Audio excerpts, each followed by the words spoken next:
பரிசுத்த ஆவியானவருடைய தலைப்பில் நாம் செய்தியை தியானித்து கொண்டிருக்கிறோம். ஒரு மனிதனுக்குள்ளாக பரிசுத்த ஆவியானவர் இருந்தார் என்று சொன்னால் அவனுடைய வாழ்க்கையின் தன்மை எப்படிப்பட்டதாக இருக்கும்? ஏனென்று சொன்னால் நமக்குள்ளாக 2 ஆவிகள் செயல்பட்டு கொண்டிருக்கிறது. 95% கிறிஸ்தவனுக்குள் இந்த போராட்டம் இருக்கிறது என்பதை நாம் பார்த்தோம்.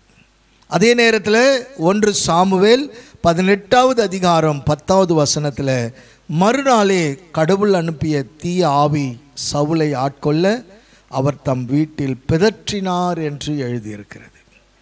இன்னொரு மொழிபெயர்ப்பில் பார்க்கும் பொழுது தேவனால் விடப்பட்ட பொல்லாத ஆவி சவுல் மேல் இறங்கிற்று, அவன் வீட்டுக்குள் தீர்க்க தரிசனம் சொல்லி கொண்டிருந்தான் என்று, அங்கே பிதற்றல் என்ற வார்த்தைக்கு தீர்க்க தரிசனம் என்று எழுதப்பட்டிருக்கிறது.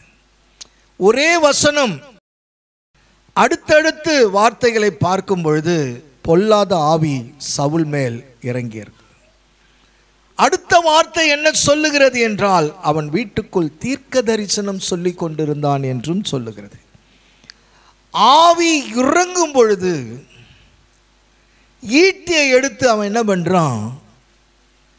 எரிந்து விடுகிறான். தாவீதின் மீது கொலை செய்ய முற்படுகிறான். பின்பு என் பிள்ளையே என்கிறான். ஒரு பக்கத்தில் அவனுக்குள்ளாக மூர்க்கதனத்தின் ஆவி,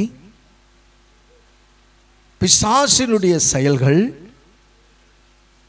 இன்னொரு பக்கத்தில் பார்த்தீங்கன்னாக்கா என் பிள்ளையே என்று சொல்லுகிற ஒரு காரியம். இது எப்படி இருக்கும்னு சொல்லி பாருங்க. நல்ல ஆவியில நிறைந்த பின்பு இந்த இடத்துல நல்ல பரிசுத்த ஆவியில நம்ம நிரம்புறோம். நல்ல ஆவியில நிறைஞ்சு துதிச்சு பாட்டு பாடி கைத்தட்டி எல்லாம் இந்த இடத்துல நடக்குது. ஆனால் வீட்டுக்கு போனதும் சண்டை. தேவ பிள்ளைய நல்லா பாருங்க, நல்லா துதிக்கிறோம், ஸ்தோத்திரம் பண்றோம். ஆனால் வீட்டுக்கு போனதும் உனக்குள்ள இருக்கிற அந்த தூய ஆவியின் தூண்டுதல் அடங்கி வேற ஒரு ஆவி வெளியே வந்துடுது. ஆமென். அப்ப 2 ஆவியும் செயல்படுகின்றது என்று யாருக்கு தெரியல? அவனுக்கு தெரியவில்லை. முடிவில் அவன் என்ன பண்றான்? கலங்கி அந்த ஆவி அவனை ஜெயித்து விட்டது. ஆமென். அவனுக்குள்ள ஒரு கலக்கம், அந்த ஆவி அவனை ஜெயிக்குது. அதனால தான் இந்த இடத்துல வருவங்க கிட்டலாம் நான் சொல்றது என்னன்னாக்கா, பரிசுத்த ஆவியை கரெக்டா நிறைவாய் நீ பெற்றுக்கொள் என்று இந்த இடத்துல பர்டிகுலரா நான் சொல்லிட்டு இருக்கிறேன். ஆமென். Praise the lord. வேற எங்கேயுமே இதை சொல்ல மாட்டாங்க. ஆமென். Praise the lord. நம்ம திருச்சபையில் கூட வருஷத்துக்கு ஒரு முறை தான் பெந்தகோஸ்த திருவிழா. அன்னைக்கு மாத்திரம் தான் ஆவியானவர் பாட்டெல்லாம் பாடுவாங்க. சரியாக பரிசுத்த ஆவியை நீ பெற்றுக்கொண்டு நீ நிற்கும் பொழுது ஆண்டவர் உனக்கு ஜெயத்தை கொடுப்பார். நல்லா புரிஞ்சுங்க, ஒரு பரிசுத்த ஆவியானவர் இருக்கிற இடத்துல இன்னொரு ஆவிக்கு இடம் இருக்கக்கூடாது. 2 ஆவிகள் செயல்படக்கூடாது. இது நல்லா புரிஞ்சுக்கணும். 2 ஆவி ஒரு பக்கத்தில் நல்லா துதிக்குது, இன்னொரு பக்கத்தில் மூர்க்கதனம். Price the Lord. பரிசுத்த ஆவியானவர் மாத்திரமே உனக்குள்ளாக செயல்பட வேண்டும். அதான் நல்ல கிறிஸ்துவ வாழ்க்கை. ஆமென். அதான் நல்ல கிறிஸ்துவ வாழ்க்கை. அப்படி இல்லைன்னு சொன்னா நீ எப்படி ஆயிடுவ? தடுமாறுவ, தாறுமாறாய் ஓடிக்கொண்டிருப்ப.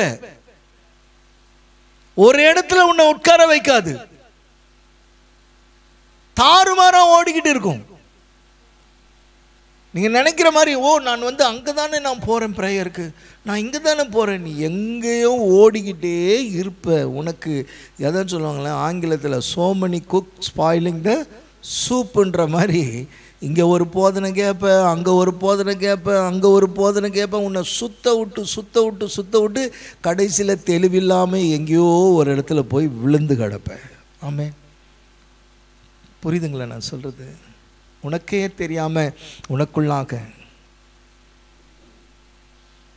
இப்படிப்பட்ட ஆவிகளின் போராட்டம் உனக்குள் இருக்கா? சிந்திச்சு பார்க்கணும். சொல்லுவோம், நல்லதானே நாங்கள் ஜெபிக்கிறோம், நல்லதானே ஜெபிக்கிறோம், நல்லதானே ஆவியானவர் உள்ள செயல்படுறாரு, நான் அவர்கிட்ட தானே இருக்கிறேன். ஆனால் உன்னை அறியாமலே உனக்குள் இன்னொரு ஆவி செயல்பட்டுக்கிட்டே இருக்கும். ஆமே, அதை வெளியில் எடுக்கணும். Price the Lord. என்னைக்கு ஆண்டவர் என்கிட்ட பேசல அப்படின்னு நீ சொல்றியோ, என்றைக்கு ஆண்டவர் இடைப்படவில்லை அப்படின்னு நீ சொல்றியோ, வேற ஆவி ஒன்று செயல்படுதுன்னு அர்த்தம். ஆமென். ஏன் சொன்னா, என் ஆண்டவர் பேசிக்கிட்டு தான் இருக்கிறாரு, அவர் உங்ககிட்ட பேசுகிறாரு. வசனம் அழகா சொல்லுது, பூமியே கேள், வானங்களே கேள் அப்படின்னு சொல்றாரு. வானம் கேட்குது, வானம் கேட்கின்றது, பூமி கேட்கின்றது, தூதர்கள் கேட்கிறாங்க, எல்லாருமே கேட்டுக்கொண்டு இருக்கிறாங்க. ஆனா உனக்கு மாத்திரம் கேட்கல. ஏன்? கடல்ல இருக்கிற திமிங்கலம் ஆண்டவருடைய கட்டளைக்கு கீழ்ப்படிதையா? ஏன் உனக்கு கேட்கல? ஏன் தேவ சத்தம் கேட்கல? அதே திமிங்கலம் அந்த ஒரு மனிதனை விழுங்கி கொண்டு கரையில கொண்டு வந்து கீழே போட்டுட்டு போதே கடவுள் வார்த்தைக்கு. Price the Lord. ஆனா அப்படிப்பட்ட அந்த மனிதன் ஆண்டவருக்கு கீழ்ப்படியவில்லை, ஆண்டவருக்கு கீழ்ப்படியல. அன்னைக்கு கேரி தாற்றங்கரையில ஒரு தேவ மனிதனுக்கு காகத்தின் மூலமாக ஆண்டவர் ஆகாரம் கொடுத்தாரே. Price the Lord. ஆனால் என்ன நடந்தது? இவனோ போய் ஒளிந்து கொண்டான். ஒரு இடத்துல போய் ஒளிந்து கொண்டு சாகும்படி வாஞ்சிக்கிறான். செத்து போகணும். பஞ்ச காலத்தில் ஆண்டவர் போஷித்தாரையா அவனுக்கு. கேரி தாற்றங்கரையில ஒரு காகத்தை கொண்டு போஷித்தாரே. ஆனா அந்த மனிதன் ஒளிந்து கொண்டான், சாக வாஞ்சிக்கிறான்.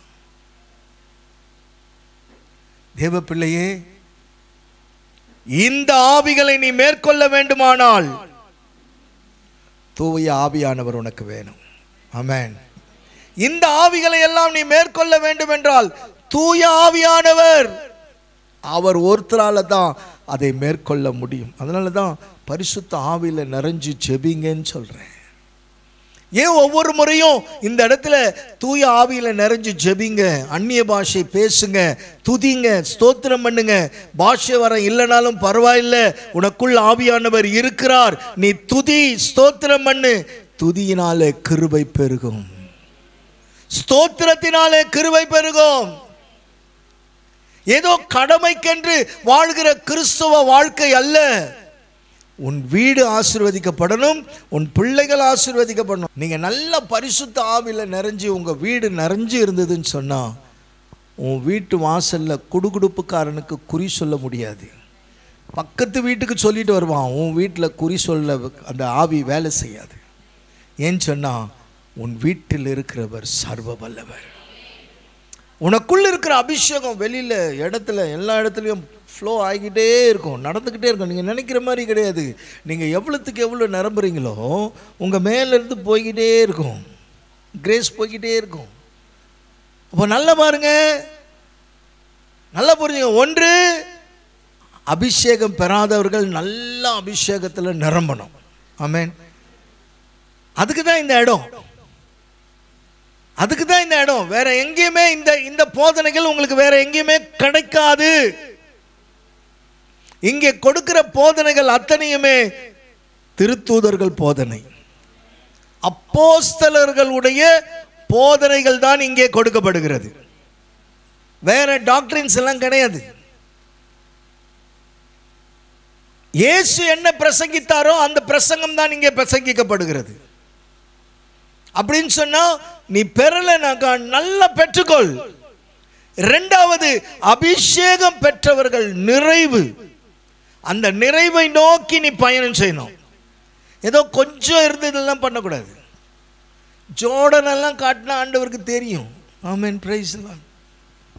நல்ல தெரியும், எனக்கே தெரியல, என் கிட்ட வரும்போதே தெரியும். ஒரு சில பேர் நல்ல கிட்ட வரும்போது கையெல்லாம் ஆட்டுவாங்க, நான் தெரிஞ்சுக்குவேன். Okay fine. உண்மைக்கும் பொய்க்கும் வித்தியாசத்தை ஆவியானவர் காண்பித்து கொடுத்துருவார். ஆமாம், காண்பித்து கொடுப்பார். நல்லா புரிஞ்சுக்கணும், இன்னும் பெறணும். அபிஷேகத்தில் நிறைஞ்சிட்டேன்னு சொன்னால் இந்த நிறைவை நோக்கி போய்கிட்டே இருக்கணும். இன்னைக்கு வேண்டாம், இன்னும் நிறைவு, இன்னும் நிறைவு, இன்னும் வேணும் ஆண்டவரே, இன்னும் வேணும் ஆண்டவரே, என்னை நிரப்புங்க. தாவீது சொல்றா இல்லையா, என் பாத்திரம் நிரம்பி வழிகிறது. ஆமென், பிரைஸ் தி லார்ட். லூக்கா நற்செய்தி 13வது அதிகாரம் 11வது வசனத்தை வாசிங்க. 18 ஆண்டுகளாக தீய ஆவி பிடித்து உடல் நலம் குன்றிய பெண் ஒருவர் அங்கு இருந்தார். பாருங்க, உடல் நலம் குன்றிய பெண் ஒருவர் அங்கு இருந்தால். அப்படின்னாக்கா அந்த ஆவி அவளை பலவீனப்படுத்தியது. தேவ பிள்ளையே, இன்றைக்கு அநேகருக்குள்ளாக இந்த பலவீனப்படுத்துகிற ஆவிகள் உண்டு. நடக்க முடியல, நிற்க முடியல, எலும்புல வலி. ஆமென். கை சோல்டர்ல, எலும்புல என்னால் கை தூக்க முடியல, நடக்க முடியல, சரீரத்தில் எல்லா இடத்துலையும் பலவிதமான பலவீனங்கள் இந்த ஆவி கொண்டு வந்து வைக்கும். பலவிதமான பலவீனங்கள். இங்கே கூட இருக்கிறீங்க, முட்டு வலி, தோல் வலி, வரணும்னு நினச்சேன், படுக்கையிலேருந்து எழுந்திருக்க முடியலை, என்னால் முடியலை, பலகீனப்படுத்துகிறது. சில நேரத்தில் நல்லா படுக்க வச்சிடும், காலையில் எழுந்திருக்க முடியாது. உண்மையா நல்லா தூங்க விட்டுரும், திடீர்னு ஒரு தூக்கம் வராது, எங்கேருந்து வரணும்னு தெரியாது. அந்த டைமுக்கு தான், அந்த டைமுக்கு நீங்கள் எந்த டைம் எழுந்திருக்கணும்னு நினைக்கிறியோ அந்த டைமுக்கு ஒரு தூக்கத்தை கொடுத்துரும். அது எங்கேருந்து தான் அந்த தூக்கம் வரணும்னு தெரியாது, அப்படியே உன்னை அந்த டைமை தள்ளி விட்டுரும் உன்னை. இதுதான் பலகீனப்படுத்துகிற ஆவிகள். இதை நம்ம புரிஞ்சுக்கணும் தேவ பிள்ளையே. அப்போ வேதம் இதை சொல்லுகிறது, இது ஆவியின் போராட்டம். ஆமென். இதுதான் ஆவியின் போராட்டம். ஒவ்வொருத்தருக்குள்ளேயும் இந்த போராட்டங்கள் இருந்துகிட்டே இருக்கும். ஆவி உற்சாகமாக இருக்கும், பலகீனம் இருக்கு இல்லையா, மாமிசம் பலகீனம். அப்போ இப்படிப்பட்ட ஆவிகளின் தாக்குதல் இருக்கின்றதா? சிந்திச்சு பாருங்க. வயசுக்கு மிஞ்சின பலகீனம், சின்ன பிள்ளைக்கு நடக்க முடியாது. ஆமென், பிரைஸ் தி லார்ட். சின்ன பிள்ளையாக இருக்கும், வயசு சின்னதாக இருக்கும், ஆனால் அதால் பாருங்கள் படிக்கட்டு ஏறி வரும்போது மூச்சு வாங்கும். ஆமென், படிக்கட்டு ஏற முடியல. கொஞ்ச நேரம் குனிஞ்சு பெருக்க சொல்லு, இடுப்பு வலிக்கும். ஒரு 2 நிமிஷம் பாத்திரம் கழுவ சொல்லு, சின்ன பிள்ளைங்களுக்கு கை காலில் ஜொலிச்சு பிள்ளை 10 நரம்புகளோடு கை தட்டு. ஏன்னா 10 பாத்திரம் சேர்க்கறதுக்குள்ளேயே வரல நாஞ்சி போகுது. ஆமென். வயசுக்கு மிஞ்சின பலகீனம். இதனுடைய நோக்கம் என்ன? நீ ஆண்டவர்கிட்ட நிற்க கூடாது. நீ போய் அவர்கிட்ட போய் நிற்க கூடாது. நீ நின்றுட்டேன்னு சொன்னா நீ ஜெயித்திருவ. உன்னை ஜெயிக்க வைக்க கூடாது, உன்னை எப்படியாவது கீழே தரணும். இதுதான் அந்த ஆவியின் நோக்கம். Price the Lord. இதுதான் அந்த ஆவியின் நோக்கம். நல்ல நம்ம சில விஷயங்களை தெரிஞ்சுக்கிட்டோன்னு வச்சுங்களேன், ஸோ நம்ம அலர்ட் ஆகிடுவோம். ஆமென். அப்போ இதுதான் இதனுடைய பிரச்சனையா? உடனே நம்ம என்ன பண்ணுவோம்? அதை தட்டி விட்டுட்டு எழுந்திரிச்சிடுவோம். அதை தட்டி விட்டுட்டு எழுந்திரிச்சிடுவோம். இது புரிஞ்சுக்கிட்டோன்னு சொன்னால் நிச்சயமாகவே முடிவு உண்டு, உன் நம்பிக்கை வீண் போன. அதே போல இன்றைக்கு நிறைய அந்தி கிறிஸ்துவின் ஆவிகள் செயல்பட்டு கொண்டு இருக்கிறது. அந்தி கிறிஸ்துவின் ஆவி எடுத்து வாசிக்கலாம். 1 யோவான் 4வது அதிகாரம் 3வது வசனம். இயேசுவை ஏற்று அறிக்கையிட மறுக்கும் தூண்டுதல் எதுவும் கடவுளிடமிருந்து வருவதில்லை. இதுவே எதிர் கிறிஸ்துவிடமிருந்து வரும் தூண்டுதல். இதுவே எதிர் கிறிஸ்துவிடம் இருந்து வரும் தூண்டுதல். இந்த எதிர் கிறிஸ்து வருவதாக நீங்கள் கேள்விப்பட்டு இருக்கிறீர்களே, இப்போதே அவன் உலகில் இருக்கிறான். அப்ப எதிர் கிறிஸ்து என்கிற வார்த்தைக்கு இன்னொரு தமிழாக்கம் அந்தி கிறிஸ்து. Price the Lord. அந்தி கிறிஸ்து. தேவ பிள்ளையே, இங்க வசனம் என்ன சொல்லுகிறது? இந்த எதிர் கிறிஸ்து வருவதாக நீங்கள் கேள்விப்பட்டிருக்கிறீர்கள், இதோ இப்போது அவன் உலகில் இருக்கிறான். உலகில் இருக்கிறான். அப்போ இயேசுவை மனிதன் என்று சொல்லுகின்ற ஆவி, இயேசுவை ஏற்றுக்கொள்ளாத ஆவி, இது அந்தி கிறிஸ்துவின் ஆவி. Praise the Lord. அவர்தான் முதன்மை, அவர்தான் முதன்மை. இன்னைக்கு இருக்கிற அத்தனை புனிதர்களும் யாரை பற்றி சொல்கிறாங்க?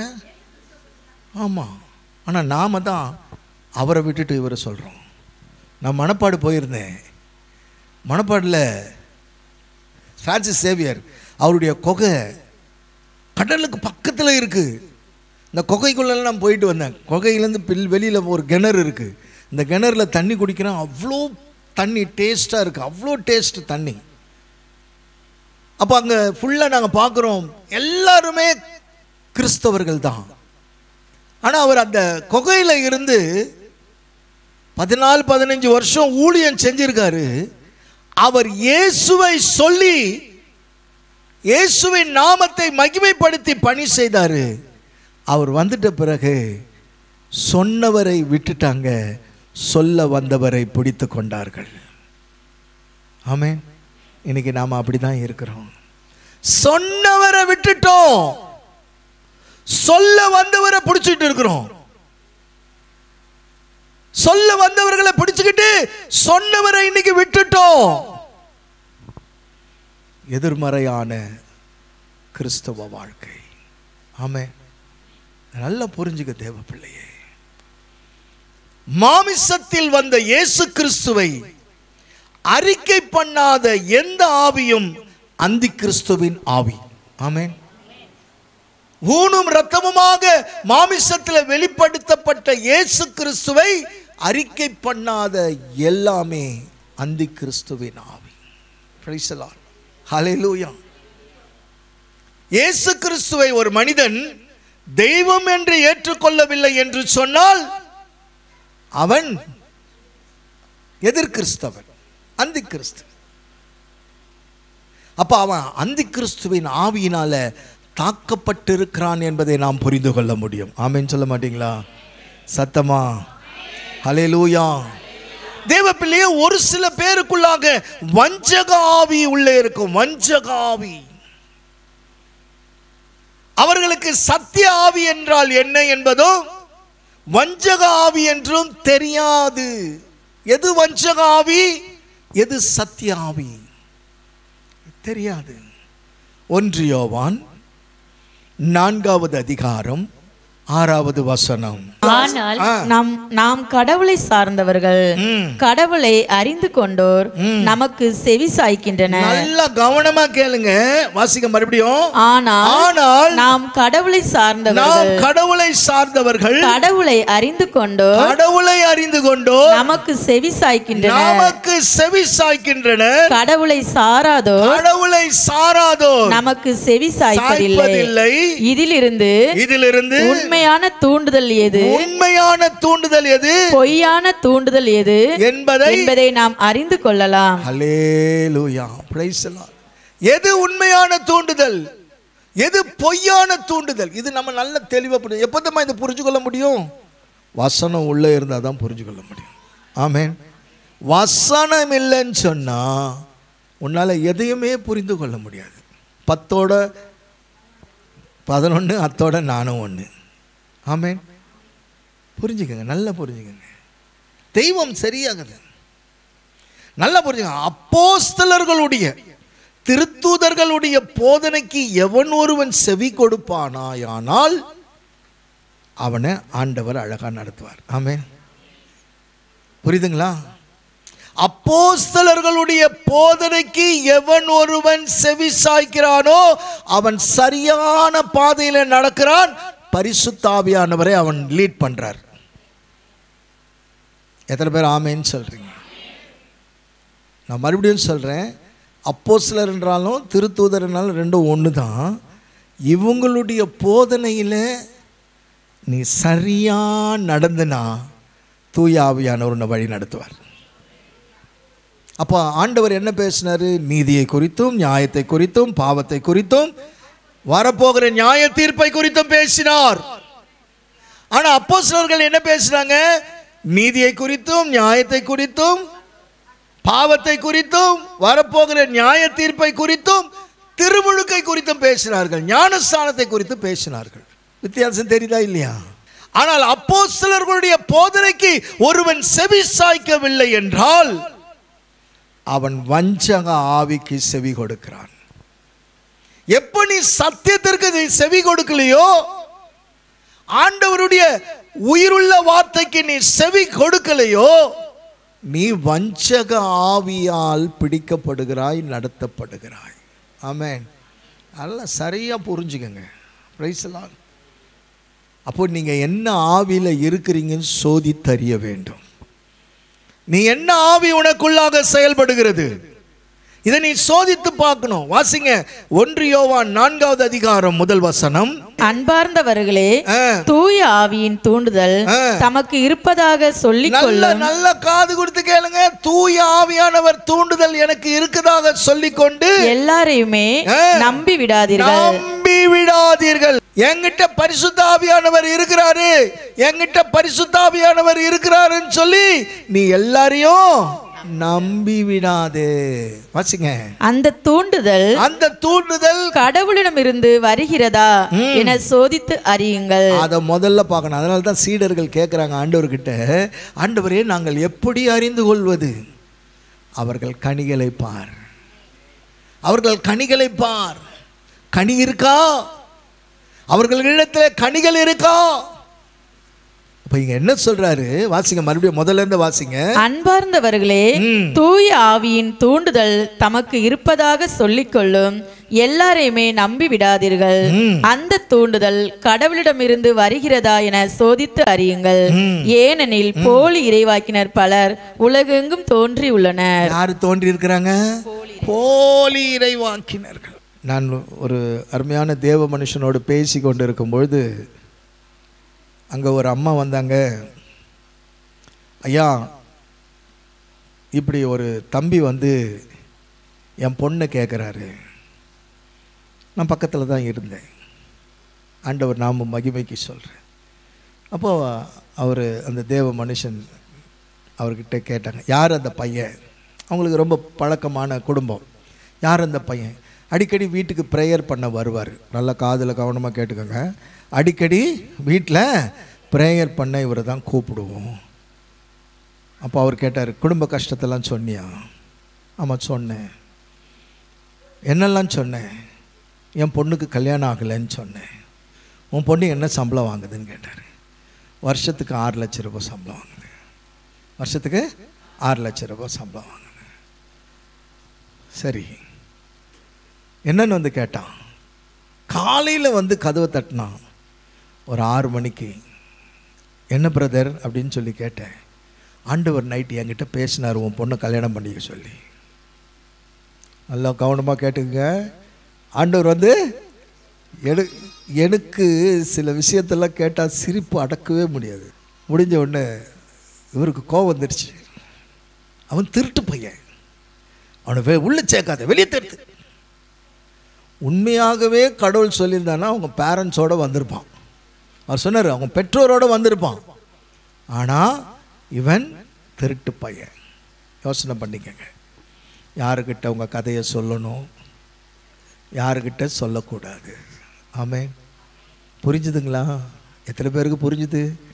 கண்ணா பின்னான்னு வீட்டுக்குள்ளே சேர்த்துடுறது. பைபிளை தூக்கி நீ யார் வந்தாலும் உள்ளே சேர்த்துடுறது. புரிஞ்சுக்கோங்க. பிரைஸ் எல்லாம். அப்படி ஒரு ஊழியக்காரர் உன் வீட்டுக்குள்ளே நுழையிறாருன்னு சொன்னால் உன் வீட்டில் ஹாலில் தான் உட்காரணும். ஆமென். பிரைஸ் எல்லாம். நீ சொன்னாதான் கதை. அவர் தோண்டி தோண்டி உன்னை கேட்கக்கூடாது. நான் இந்த பக்கம் போனேன், உங்களை பார்க்கலான்னு வந்தேன், ஏன் வரணும்? ஆமென். பிரைஸ் எல்லாம். பர்மிஷன் கேட்கணும். வரலாமா அப்படின்னு பர்மிஷன் கேட்கணும். அப்ப என்ன ஆவி, எப்படிப்பட்ட ஆவி உடையவன்? நீ யோசனை பண்ணி பாரு. எல்லா ஆவிகளும் கடவுளால் உண்டானது என்று சோதித்து பாரு. நீ சோதித்து பாரு. உன் பக்கத்தில் உட்கார்றவங்க எப்படி பேசுறாங்கன்னு கூட கண்டுபிடிக்கலாம், அவங்க என்ன ஆவியில் இருக்கிறாங்க. அதனால தான் பவுல் சொல்றாரு, ஆவிகளை பகுத்தறிய கற்றுக்கொள்ளுங்கள். நம்ம என்ன ஆவியில் இருக்கிறோம், நம்ம எப்படிப்பட்ட ஆவியில் இருக்கிறோம். நம்ம பக்கத்தில் உட்கார்ந்து இருக்கிறவங்க யாரு நம்ம புரிஞ்சு கொள்ளணும். தேவ பிள்ளையை யோவான் பேசுறாரு, எவ்வளவு அழகா பேசுறாரு, எவ்வளவு அழகா. மறுபடியும் வாசிக்க அந்த வசனத்தை. 1 யோவான் 4:1. பிரியமானவர்களே, உலகத்தில் அநேக கள்ள தீர்க்கதரிசிகள் தோன்றியிருப்பதனால் நீங்கள் எல்லா ஆவிகளையும் நம்பாமல் அந்த ஆவிகள் தேவனால் உண்டானவர்களா என்று சோதித்து அறியுங்கள். பாத்தீங்களா? சோதித்து அறியுங்கள். என்ன ஆவி என்பதை சோதித்து அறியுங்கள். சோதித்து அறியுங்கள். நீங்க சோதித்து அறியுங்க. யோவான் ரொம்ப அழகா சொல்றாரு, ரொம்ப அழகா சொல்றாரு. அடுத்தது பார்க்கிறோம், பயமுள்ள ஆவி, கோழை ஆவின்னு சொல்றாரு. பயமுள்ள ஆவி எடுத்து வாசிக்கலாம். 2 தீமோத்தி 1:7. தேவன் நமக்கு பயமுள்ள ஆவியை கொடாமல் பலமும் அன்பும் தெளிந்த புத்தியும் உள்ள ஆவியை கொடுத்திருக்கிறார். ஆமென். இந்த மொழிபெயர்ப்பில் வாசிக்கும் பொழுது, கடவுள் நமக்கு கோழை உள்ளத்தினை அல்ல, வல்லமையும் அன்பும் கட்டுப்பாடும் கொண்ட உள்ளத்தையே வழங்கியுள்ளார். அப்போ உலகத்தில் உள்ளதுதான் பயமுள்ள ஆவி. ஆமென். இந்த உலகத்தில் இருக்கிற சுற்றி திரிகிற ஆவி தான் பயமுள்ள ஆவி. அது என்ன பண்ணுது? உன்னை பயம் காமிச்சுட்டே இருக்குது. ஏதோ ஒரு பிரச்சனையை பயம் காட்டுது. இது நடந்துருமோ, இது இப்படி நடக்குமோ, அந்த பயத்தை கடவுள் மாத்தி போட்டுருவார். இது பயமுறுத்துகிற ஆவி. எதிர்காலத்தை குறித்த பயம், பிள்ளைகளை குறித்த பயம், நாளைய தினத்தை குறித்த பயம், படுத்தா பயம், எழுந்திருச்சா பயம், கொஞ்சம் நெஞ்சு வலி வந்தா பயம், இல்லையா, தலை சுத்துனா பயம். நம்ம செத்துருவோமோ, நம்ம செத்துருவோமோ, இதுதான் பயம். ஏன் இந்த பயம் வருது? இதுதான், இது உலகத்தில் சுற்றி திரிகிற ஆவி. அப்ப இந்த பயமுள்ள ஆவியினுடைய தாக்குதல் என்ன? இதுதான் நான் சொன்னது. இருளை கண்டா பயம், சூழ்நிலைகளை கண்டால் பயம், அவிசுவாசத்தை உண்டாக்கக்கூடியது தான் இந்த பயத்தின் ஆவி. அவிசுவாசத்தை உனக்குள்ள கொண்டு வந்துடும். விசுவாசமா இருக்கணும்னு நினைப்ப, இந்த பயம் உள்ள வந்த உடனே அவிசுவாசம் உள்ள வந்துடுது. தோல்வி பயம். வாழ்க்கை இப்படியே போயிடுமா, இப்படி பயம் காட்டிக்கிட்டே இருக்கும். இந்த பயத்தின் ஆவி என்ன பண்ணுதுமா? பல கேள்விகளை உனக்குள்ளாக உருவாக்கிக்கிட்டே இருக்கும். இது எத்தனை பேருக்குள்ள செயல்படுது? பல கேள்விகள்.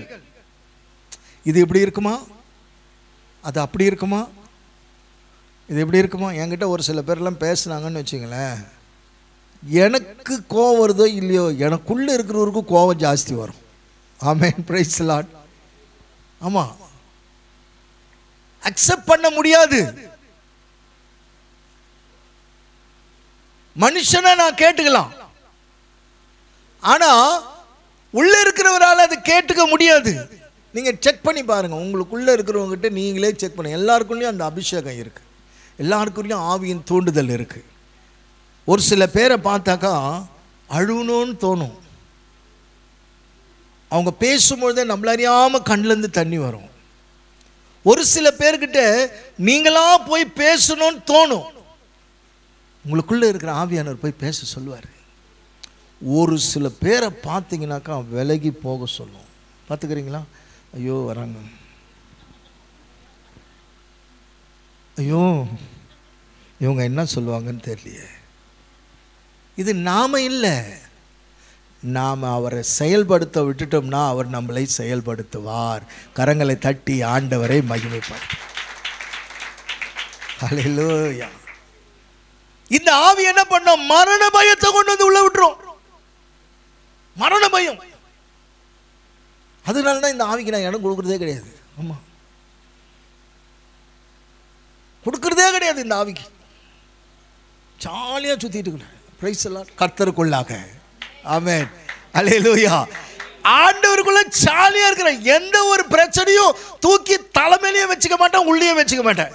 வர்றதா அவர் பார்த்துக்குவாரு. ஆமென். நடப்பதெல்லாம் நன்மைக்குத்தான், நன்றி சொல்லி பாடிடுவே, காத்திருப்பேன், புது பலத்தை அவர் எனக்கு கொடுப்பாரியா. ஆமென், பிரைஸ் தி லார்ட். நான் காத்திருக்கிறேன், எனக்கு அவர் புது பலனை கொடுக்கிறார். அப்ப அந்த புது பலன் என்ன பண்ணுது? இந்த பயத்தின் ஆவிக்குள்ள, மரண ஆவிக்குள்ள நான் போகிறதே கிடையாது. Price the Lord.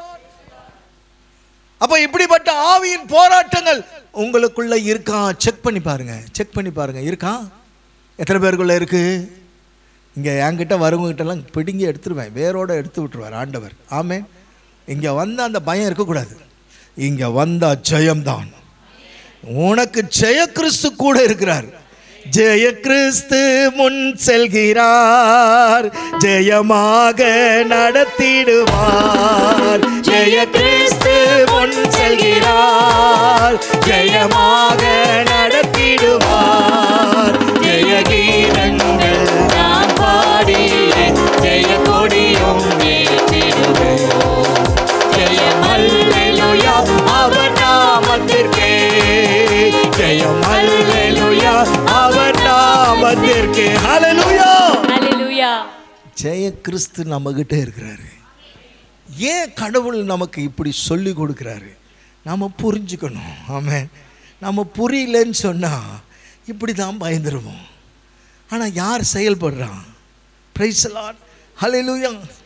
அப்போ இப்படிப்பட்ட ஆவிகளை நான் மேற்கொள்ள வேண்டும் என்றால் பரிசுத்த ஆவியின் பலன் அல்லது நிறைவை தேவை எனக்கு. எது? கடவுளுடைய நிறைவு, பரிசுத்த ஆவியானுடைய பலன். அது நிறைவாய், அந்த நிறைவாய் பெற்றுக்கொள்கிறேன். இதை நிறைவை நீ பெற்றுக்கொண்டன்னு வச்சுங்களேன், படுத்தாலும் நடந்தாலும் ஓடினாலும் எழுந்தாலும் அவர் உன் கூட இருப்பார். அவர் உன் கூட இருப்பார்.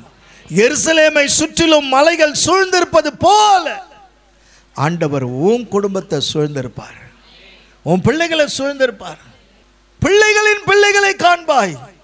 நான் செய்யல, கர்த்தர் செய்தார். ஆண்டவர் செய்கிறார், ஆண்டவர் நடத்துகிறார், ஆண்டவர் கொண்டு போகிறார். அப்போ நம்ம புரிஞ்சுக்கணும், என்னை பலப்படுத்துகிறது எது, என்னை பலகீனப்படுத்துகிறது எது. என்னை பலப்படுத்துகிறவர் உயிரோடு இருக்கிறார். அப்போ அந்த அபிஷேகம் எனக்கு வேணும். ஒரு தேவனுடைய பிள்ளை பரிசுத்த ஆவியில சரியான விதத்தில் நீ பெற்றுக்கொண்டேன்னு சொன்னா உன்னுடைய வாழ்க்கை ஆசீர்வாதமாக இருக்கும். ஆமென். ஏன் சொன்னாக்கா, பரிசுத்த ஆவியானவர் திருத்துவத்தின் ஒரு நபர். திருத்துவத்தில் ஒரு நபர் தான் பரிசுத்த ஆவியானவர். கடவுள் பிதா என்று ஒரு காலகட்டத்திலையும், குமாரன் என்று ஒரு காலகட்டத்திலையும், தூய ஆவியானவர் என்கிற ஒரு காலகட்டத்திலையும் அவர்கள் செயல்புரிகிறார்கள். அப்படின்னு சொன்னா வேதத்தை நீங்க 3 பகுதியா பார்க்கலாம். ஒன்று பழைய ஏற்பாட்டு காலம், பிதாவினுடைய காலம். அடுத்தது குமாரனுடைய காலம். அதுக்கு அடுத்தது பரிசுத்த ஆவியானவருடைய காலம். இப்ப நாம வாழ்கிற காலம் பரிசுத்த ஆவியானவருடைய காலம். ஆமென். பிரைஸ் தி லார்ட், ஹல்லேலூயா. அப்ப இதுதான் பரிசுத்த ஆவியானவருடைய காலத்துல நீங்களும் நானும் வாழ்ந்து கொண்டு இருக்கிறோம். இவர் உண்டாக்கப்பட்டவர் அல்ல, பிதாவினிடத்திலிருந்து புறப்பட்டு வருகிற ஒரு கடவுள். ஆமென். பிதாவினிடத்திலிருந்து புறப்பட்டு வருகிற தேவ ஆவியானவர். இவர் உண்டாக்கப்பட்டவர் அல்ல. அப்போ நான் போய் சத்திய ஆவியானவரை கேட்டு பெற்றுக்கொண்டு அனுப்புகிறேன் என்றுதான் அவர் போனார். இயேசு போகும்போது என்ன சொன்னாரு? நான் போய் தேற்றரவாளனை அனுப்புகிறேன் சொல்லிட்டு தான் போனார். நான் போய் அனுப்புகிறேன். அப்போ இதுக்கு முன்னாடியே அவர் இருந்தார். பழைய ஏற்பாடு தொடர்ந்து நம்ம பார்க்கலாம் அவர் எப்படியெல்லாம் பழைய ஏற்பாட்டில் செயல்பட்டார், புதிய ஏற்பாட்டில் அவர் செயல்படுகிறார். அப்போ நல்லா புரிஞ்சுக்கணும் தேவ பிள்ளைய, சத்தியம் தெளிவாக இருக்கிறது. இந்த சத்தியம் நமக்குள்ள தெளிவாயிடுச்சுன்னு சொன்னால் நீ நித்தியத்துக்கு சீக்கிரமாக போகிற பாதையை கண்டுபிடிச்சிடலாம். இந்த சத்தியம் தெரியாதவர்களுக்கு நமக்கு நிறைய குறுக்கு வழிகள் தேவைப்படுகிறது. அது எனக்கு தேவை கிடையாது. ஆமேன், பிரைஸ் தி லார்ட். டைரெக்டாக உங்கள் வீட்டுக்காரர்கிட்ட போய் நீங்கள் பேசுவீங்களா, இல்லை உங்கள் பிள்ளைகிட்ட சொல்லி அனுப்பி போய் கேட்பீங்களா? நேரடியாக தானே போய் கேட்பீங்க. சொல்லுங்களேன், ஆமான்னு சொல்லுங்களேன். நேராக தானே உங்கள் வீட்டுக்காரர்கிட்ட ஒரு புடவை வாங்கணும், அதுக்காக உங்கள் மாமியார்கிட்ட சொல்லி கேட்பீங்க. அது எப்படி முடியுமா? அது எப்படி முடியும்? ஆமாம், நேராக போய் அவர்கிட்ட கேட்பீங்க. குறுக்கு வழியில் போய் ஏதாவது போய் கேட்பீங்க. போய் நம்ம மாத்திரம் ஏன் குறுக்கு வழியில் போனோம்? புரியுதுங்களா நான் சொல்கிறது? புரிஞ்சவங்க ஒரு அலையிலையா சொல்லுங்க, சத்தமாக சொல்லுங்க. ஏன்னா அவங்களே டைரெக்டாக தானேங்க கேட்டாங்க, அவங்களும் டைரெக்டாக தானே பேசுகிறாங்க. ஏன் நல்லா யோசனை பண்ணி பாருங்க. இந்த பரிசுத்த ஆவியானவருடைய காலகட்டத்தில் ஒவ்வொரு திருத்தூதர்களும் எங்கேயாவது போய் எங்களுக்காக வேண்டிக் கொள்ளும்னு எழுதியிருக்கா பைபிளில்? சத்தியம் தெளிவாக இருக்குது. இப்போ நான் ஏன் சொல்லி தெரியுறேன், நம்மளை சொல்ல வைக்கிறாங்க. புரியுதா நான் சொல்கிறது? நான் புறம்பாக பேசலை, சத்தியத்தை தெளிவாக சொல்கிறேன். நம்மளை என்ன சொல்கிறாங்க? சொல்ல வைக்கிறாங்க, திணிக்கிறாங்க. புரியுதுங்களா? நம்மளை திணிக்கிறாங்க. வேற வழி இல்லாமல் நம்ம திணிஞ்சு போய் கிடக்கிறோம். ஆனால் இங்கே அப்படி இல்லை. இங்கே நான் திணிக்கலை. அவர்களும் பரிசுத்தமாய் வாழ்ந்தார்கள். அந்த பரிசுத்தரை நோக்கி பார்த்ததினாலே அவர்களுடைய அடிச்சுவடுகளை பின்பற்றுகிற நாமும் பரிசுத்தமாய் வாழ வேண்டும். அந்த பரிசுத்தமானவருடைய சன்னிதானத்தில் நான் போகணும்னாக்கா எனக்கு ஞானத்தை கொடுக்கிறவர் சத்திய ஆவியானவரே. ஆமென், பிரைஸ் தி லார்ட், ஹல்லேலூயா. தேவ பிள்ளையே, திருப்பொழிவு அபிஷேகம் பெறாமல் கிறிஸ்தவ வாழ்க்கையில நீ முன்னேற முடியாது. இங்க இந்த சத்தியம் தான் சொல்றேன். பரிசுத்த ஆவியின் நிறைவு இல்லாமல், அபிஷேகம் இல்லாமல் நீ வாழ்க்கையில முன்னேற முடியாது. உன் ஆத்மா சாகல, உன் ஆவி சாகல, உன் சரீரம் சாகல, ஒருபட்ட பாவத்தை செஞ்சுக்கிட்டு நீ மணியை உருட்டுன்னு உருட்டுனா மணி தேயும், விரல் தேயும். எத்தனை பேர் ஆமேன்னு சொல்றீங்க? சத்தமா சொல்லுங்க. ஆமா, இங்க நீ சுத்தமா இருந்து நீ சொல்ற மணிக்கு அர்த்தம் உண்டு. இங்க எதுவுமே சுத்தம் இல்லையே, நீ எதுவுமே சுத்தம் இல்லை. எனக்கு ஒரு கண்ணு போச்சுன்னா அடுத்தவனுக்கு 2 கண்ணு போடுன்னு நினச்சிட்டு நீ இப்படியே இருந்தீங்கன்னா என்ன அர்த்தம்? புரியுதுங்களா நான் சொல்றது? தூய ஆவி பிறப்பது ஆவியாகவே இருக்கும், மாமிசத்தில் பிறப்பது மாமிசமாகவே இருக்கும். அதனால தான் மாமிசத்தில் உண்டாவன் மண்ணுலகத்தை குறித்தே பேசுகிறான், விண்ணுலகத்துக்கு உண்டானவன் விண்ணுலகத்தை குறித்தே பேசுகிறான். அப்போ நீ மண்ணுலகத்துக்குரியவனா விண்ணுலகத்துக்குரியவனா? அப்போ விண்ணுலகத்துக்குரியவனுக்குள்ள தெளிவு இருக்கும். அபிஷேகம் என்பது ஒரு புதிய ஏற்பாட்டில் முக்கியமான ஒரு அங்கம். அபிஷேகம் என்பது இந்த புதிய ஏற்பாட்டு காலத்தில் ஒரு முக்கியமான அங்கம். இங்க மனுஷன் நடத்தல, ஆவியானவர் நடத்துறார். அப்போ ஆவியானவர் நடத்தும் பொழுது அடுத்து என்ன என்கிட்ட பேச போறாரு, அடுத்து என்ன எனக்கு சொல்ல போறாரு இது. ஆனா மனுஷன் நடத்தினா என்ன ரொம்ப நேரமா நடத்துறாரு. புரியுதுங்களா நான் சொல்றது? ஆமா, புரிஞ்சா ஸ்தோத்திரம். அல்லேலூயா, அல்லேலூயா. அப்போ தெய்வத்தினுடைய காரியத்தை நல்லா புரிஞ்சுக்கணும் தேவ பிள்ளையே. எபேசியர் புத்தகம் 4வது அதிகாரம் 30வது வசனம். கடவுளின் தூய ஆவியாருக்கு துயரம் வருவிக்காதீர்கள். மீட்பு நாளை முன்னிட்டு உங்கள் மீது பொறிக்கப்பட்ட முத்திரையாக அவர் இருக்கிறார். பாருங்க, பரிசுத்த ஆவியானவர் முத்திரை என்று சொல்லப்பட்டு இருக்கிறது. ஆமென். நல்லா பாருங்க, கவர்மெண்ட்ல எல்லாம் போட்டீங்கன்னாக்கா ஒரு கவர்மெண்ட் ஆர்டர் கொடுக்குறாங்கனாக்கா அந்த ஆர்டர் மேலே ஒரு கவர்மெண்ட் சீல் இருக்கும். சீல் போடாமல் கொடுக்கவே மாட்டாங்க. அதே மாதிரி தான் பரிசுத்த ஆவியானவர் நமக்கு ஒரு முத்திரை. பரிசுத்த ஆவியானவர் நம் பரலோகம் செல்ல ஒரு முத்திரையாக இருக்கிறார். நான் எங்கே செல்ல? பரலோகம் செல்ல ஒரு முத்திரை. அதனால தான் எரேமியாவில் சொல்றாரு தூதர்கள்கிட்ட, நீ போய் பாரு யார் நெற்றிலெல்லாம் சிலுவையில் அவங்களெல்லாம் வெட்டிடுன்றாரு. ஆமென், பிரைஸ் தி லார்ட், ஹல்லேலூயா. அப்போ நெற்றியில் என்ன இருக்கணும்? முத்திரை இருக்கணும், பரலோக முத்திரை. அந்த பரலோக முத்திரை தான் நீ அங்க போகிறதுக்கு. அப்போ மீட்கப்பட்ட நாளுக்காக பொறிக்கப்பட்ட முத்திரையாக பரிசுத்த ஆவியானவர் இருக்கிறார்.